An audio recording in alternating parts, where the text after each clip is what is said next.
Accusing D.C. Taxicab Commission of, quote, abuse of power after inspectors ticketed and towed several drivers employed in its popular ride-sharing service known as UberX. Yeah, wait till you see what WUSA 9 transportation reporter Martin DeCaro found going on in the dispute between Uber and the district.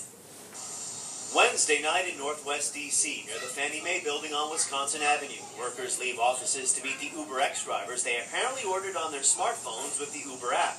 But then district inspectors step in. When I got there, my ride quickly got in and said you better drive off before you get a ticket.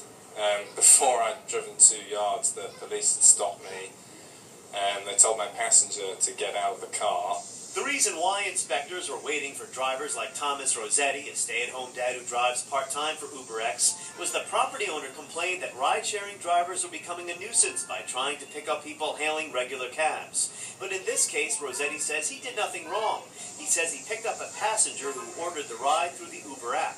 The first one is $1,000 for, it says, unlicensed DC operator. He got 3 tickets totaling $2,100 in fines. The DC Taxicab Commission says several drivers received a total of 11 tickets at that location for illegally picking up street hails. But Uber spokesman Taylor Bennett is accusing the commission of an abuse of power. You know, this is DCTC working to restrict competition, restrict choice, and working with law enforcement to do that. It's clearly an abuse of power. The Taxicab Commission says Uber's accusations about a sting operation are inaccurate and combative.